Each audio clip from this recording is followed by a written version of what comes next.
La tension monte encore d'un cran entre l'Iran et l'Arabie saoudite. Le président iranien Rouhani a déclaré mardi dernier que l'Arabie saoudite ne pourra jamais effacer son crime, à savoir l'exécution du dignitaire chiite Al-Nimr en rompant les relations diplomatiques avec Téhéran. Lors d'une réunion avec le ministre danois des Affaires étrangères, Christian Jensen, en visite dans le pays, le président iranien Rouhani a déclaré que les autorités saoudiennes n'auraient pas dû répondre aux critiques du chef religieux chiite Al-Nimr en l'exécutant sommairement. Il a par ailleurs rappelé que la politique et la diplomatie étaient les meilleurs moyens pour résoudre les différends entre les deux pays. Le président iranien a également ajouté que la situation critique dans laquelle toute la région est plongée nécessitait une coopération pour combattre le terrorisme. Le même jour, un porte-parole du gouvernement iranien avait dénoncé l'attaque contre les missions diplomatiques saoudiennes en Iran. Il a par ailleurs indiqué que les agences de renseignement iraniennes menaient actuellement les enquêtes sur ces incidents.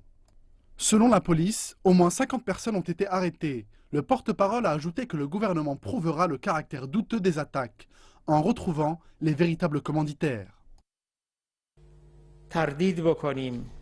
Nous avons des doutes sur les personnes qui se cachent derrière les attaques condamnables de l'ambassade et du consulat d'Arabie saoudite.